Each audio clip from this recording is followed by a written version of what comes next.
Ready? Uh-huh. 3, 2, 1. Aaron went from working 18 hours a day, making $30,000 a year, to running a company that generates $800,000 a month in revenue. Let's break down how he did it and how we can steal his homework. But before we get into it, let's be honest. I don't think it's reasonable for you to think you could make $800K a month in power washing. This is going to vary wildly by your education, your success levels, your background, the amount of money you have, the market. So what we're going to get into today is what is reasonable? What can we actually expect in a business like this? Let's break it down. So tell me, why power washing of all things? So I looked at a ton of businesses, all in the boring business space, about 24. And what I was looking for, I had a checklist, and I think anyone who's interested in buying a business needs to have a checklist of what they're looking for. So I wanted something that was recession resistant, so had either withstood the test of time or had the ability to withstand the test of time. I wanted something that had a massive total addressable market, residential and commercial customers. So we're about half and half. I wanted something that was fragmented, so a lot of kind of smaller players, because in my experience I found that the more fragmented the industry, the easier it is to disrupt. I wanted something that had high margins, because who buys a business and doesn't want high margins? There were two things that were really interesting to me about this model particularly.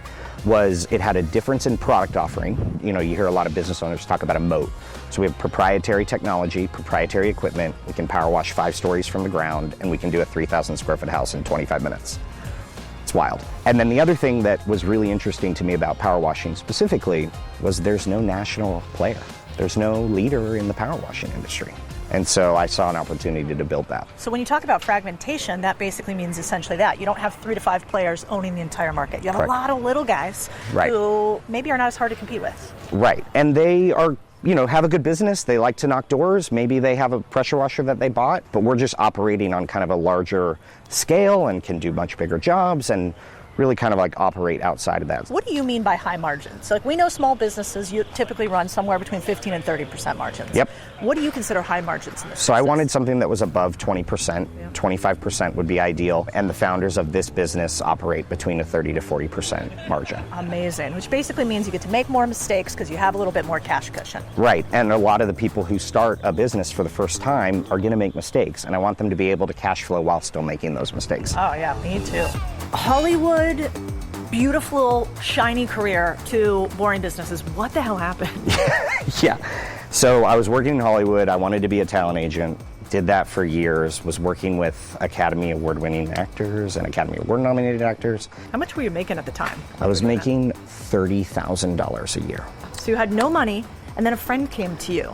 Yep, and he goes, hey, like, I work for this carpet cleaning business and you should get into it. And I was like, carpet cleaning? He goes, no, trust me, like, we're growing locations nationwide and I need your help growing and scaling this business. So you start small, and the idea is take a small, boring business, an everyday business, see if that works, and then let's scale it up. Correct. And then you got hooked on the dirty business. I got hooked. I went from Hollywood to carpet cleaning and got hooked on it. We grew that. Then I went to drywall repair, then and grew the biggest drywall repair company. And then I was like, wait a minute, I can do this on my own. I could find a business that I believe in and I could grow it and I could buy it and I could build teams. And I went to my wife. I said, I want to find a business and to acquire. I don't know which business yet. I'm going to raise capital. I don't have the capital yet. What are your thoughts? Okay, before we get to the capital raising, I want to talk about the business model because it's so good. So we're going to tell you how to raise capital, how to do the next part. But first, let's talk about why you even thought you could raise somebody else's money to buy this business, because it's not so obvious. And I want to show you guys on a whiteboard. Huge whiteboard I want to show you guys. We're going to break it down like crazy. Oh, wait a second. The whiteboard isn't that big because the business model is not that complicated. One of my favorite things. If you wanted to start this in a weekend, 101 level version, how would you do it? How much would it cost to, let's say, do a 3,000 square foot house pressure wash it? $350 to $500, let's just say. Okay. How long would it take you if you were using a non-commercial grade power washer from Home Depot? 3 to 4 hours, probably. How many could you do in a day? 2. Okay, let's say we do 2 in a day. Maybe you could throw on some driveways for additional revenue. Maybe you're just doing driveways and you're charging them $100. Let's talk about labor. Well, in this case, labor's you, motherfucker. You're gonna be the one paying it. Absolutely. You. Chemicals, how much would that cost and what would we do? Maybe $16 for a gallon of Clorox. Breaking the bank. Probably a power washing, you could probably even rent a really early version from like Home Depot for a couple $100. You could. One will cost you maybe $300 or $400 if you go starting. You could rent some. Obviously, the scale's all the way up to big, huge commercial pressure washers. But right here, you've got a business where if you get, I don't know, I'm no mathematician here, but if you get 2 to 5 different clients, you're breaking even. You're doing some hard work, though, to do it. Yeah, no dirty business, no boring business is without hard work up front if you're going to scale it this way. Any other costs we're not thinking of right here? Maybe a website, some business cards. Some tech, some swag. Got a little logo right here, see that, Emily? Maybe you're running over to one of those trade supply stores, putting on a jumpsuit. It's not even your own logo. We keep it really cheap. Let's call this something like $25. Let's call this $25. Bada boom, bada bing. You got a cleaning business. But this isn't actually what you did. This is not what I did. Let's break this down. Fascinating part about you is you fast-tracked your way into this existing business by finding an owner who had been in business for 34 years, and then you structured a really unique deal with them. I did. To be able to do what you do today. Can you explain that deal? So I was looking for a business that was simple, easy to replicate, could work in any single market, and so I approached a 34-year-old power washing business. So I took their business, I did a rebrand, created this logo, and now we have 187 locations nationwide. So wait a second, how many clients do you guys have now? Thousands. That must be really hard to manage. It is. Like, you can't use a spreadsheet. Absolutely not. So you use a CRM? Yes. I use a CRM too. Actually, it's HubSpot, so thank you for sponsoring this video. HubSpot basically takes all of your clients and turns them into one centralized location, which becomes the brain of your business. You keep a list of all of these bad boys so that you can make sure to follow up on them and actually convert. This is super important. You can have all of the leads in the world, but if you can't track them, follow up with them properly in order to close them, you probably are not going to get revenue. The only way you get more customers is by tracking and treating those that you have really, really well. Link below for you to get more information from HubSpot. They got a little something special for you guys. The only way that you are going to achieve your goals is to decrease your time to action. So hit them up today. And so how did you find this business in particular? Like, how many doors did you have to knock on before you found somebody that would sell you their business? So I did a deep dive on about 24 businesses. Because of what I was doing before in the industry I was in, I was able to let everyone in that industry know what I was looking for. They were all referrals. How did you raise money when that's not in your background? You weren't super rich, no trust fund baby over here. No, definitely not. What was your process, and what could people learn from your process so they might be able to go raise capital if they need it? I was speaking a completely different language. I didn't know what a Class A share was, a Class B share, Class C. I didn't know what any of these, like a unit count, I didn't know any of that stuff. But I was able to lean on mentors that I've known who have done this before, and that's why I can't stress finding the mentors that can do this. And I asked them, hey, this is kind of what I'm thinking. This is what I think I should structure this deal as. What are your thoughts? And then I took a valuation, and I took it to investors, and I said, this is the percent of the business I'm selling. Do you want in or out? Yeah. And then I invested my own money as well. And how many investors did you have to go to in order to get the total amount raised?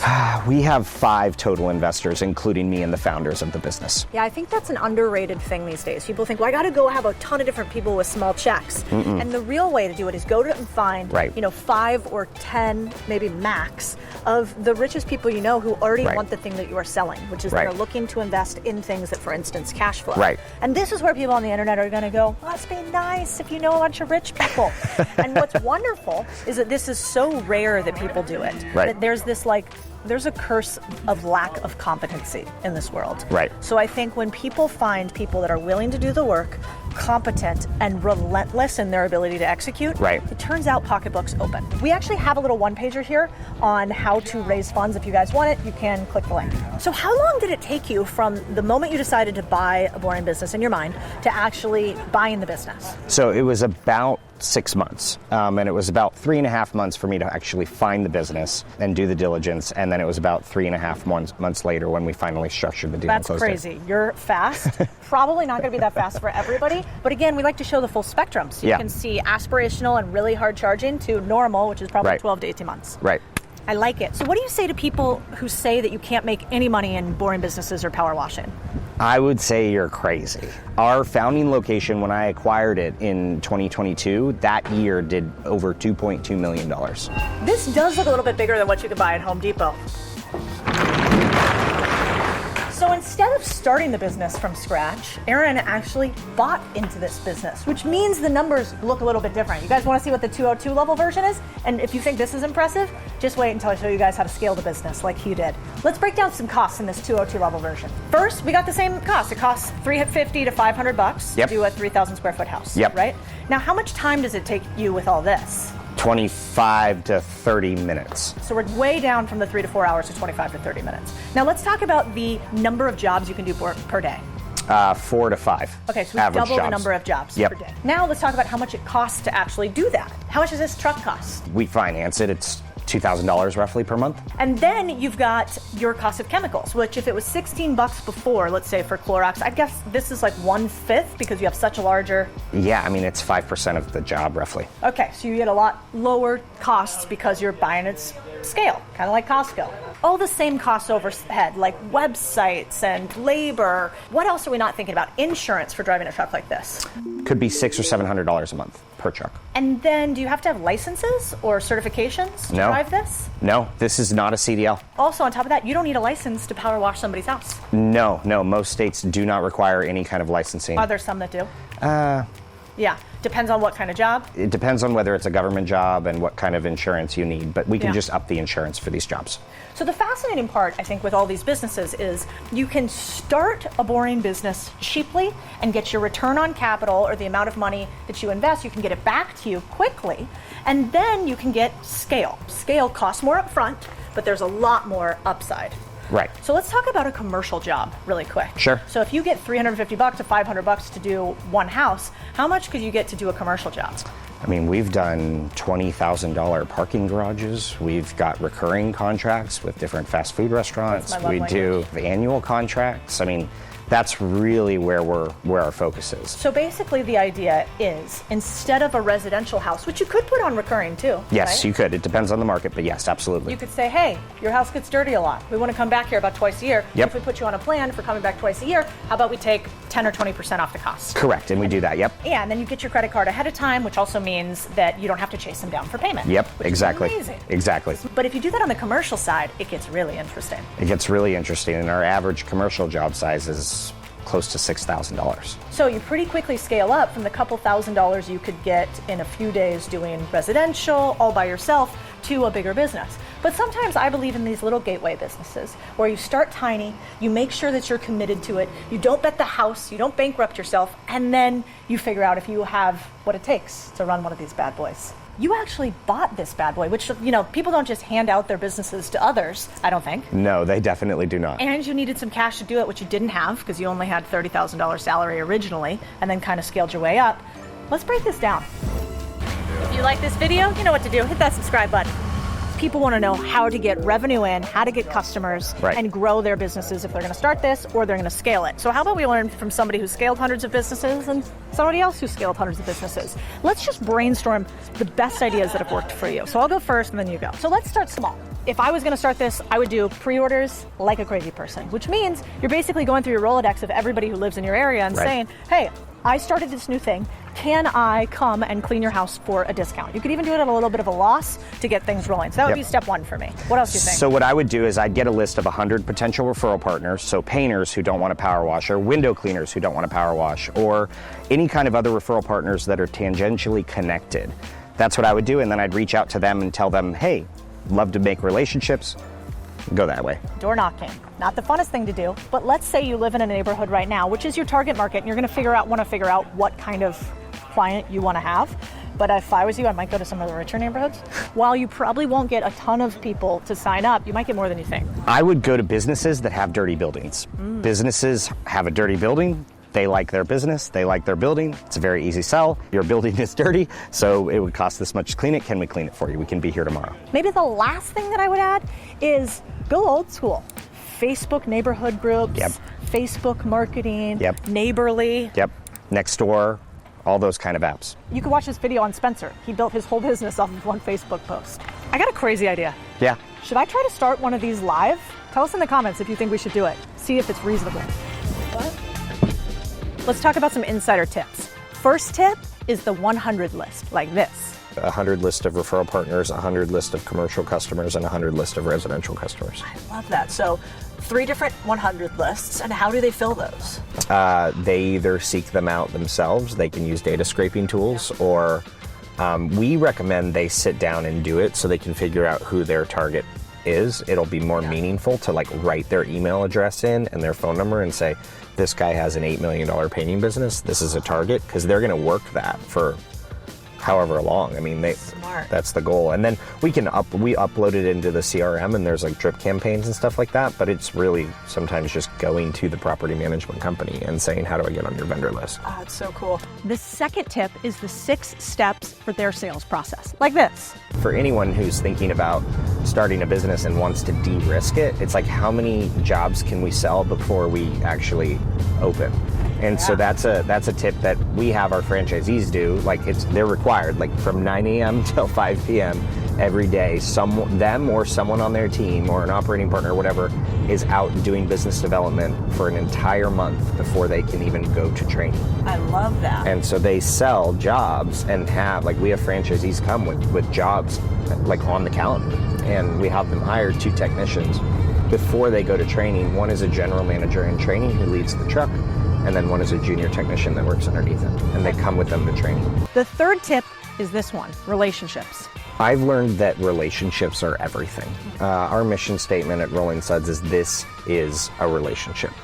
So I believe that not only business, but just life in general and happiness is built on having enriching relationships. And so what we try to do is we go out and develop relationships within our community, trying to add value to any single person that we meet, regardless of whether or not they're going to be able to produce or impact our P&L. Yep. And that's worked out really well for us. We get a lot of referrals through that. We're very involved in our community. And the 3 R's of Rolling Suds are relationships, reputation, and reliability. Yeah. So we really take that to heart. 4, tech stack, like this. Like, what is the tech that you think anybody who has a power washing business that wants to scale up to $1 million needs? Automation. Automation in terms of the customer experience. So from the time that they request information, the call center script, to the time that they pay for the invoice, and ongoing, all of that is built in and automated. And so I did that so that we can have everyone focus on the things that matter, which is driving growth, versus like texting and saying I'm on my way, or my technician's on my way. Like, it just happens automatically. Like, what are some of your favorite techs you use? Like, for instance, we use a lot of Service Titan or Jobber for workflow management of some of our small businesses. So I've used Jobber before. I've used Service Minder. I've used Workies, and it looks like we're gonna be moving over to Service Titan. It's just the best. I mean, like, I don't want to be an ad for Service Titan, but like what we're trying to do, I mean, we have 187 locations nationwide. Like, we need a system that doesn't break. So talk to me about this truck. What do we got in here? We have 1,000 gallons of liquid. We have 1,000 feet of hose, 2 machines, cold water machine that's 10 gallons per minute on this side, and then we have another cold water machine on the other side.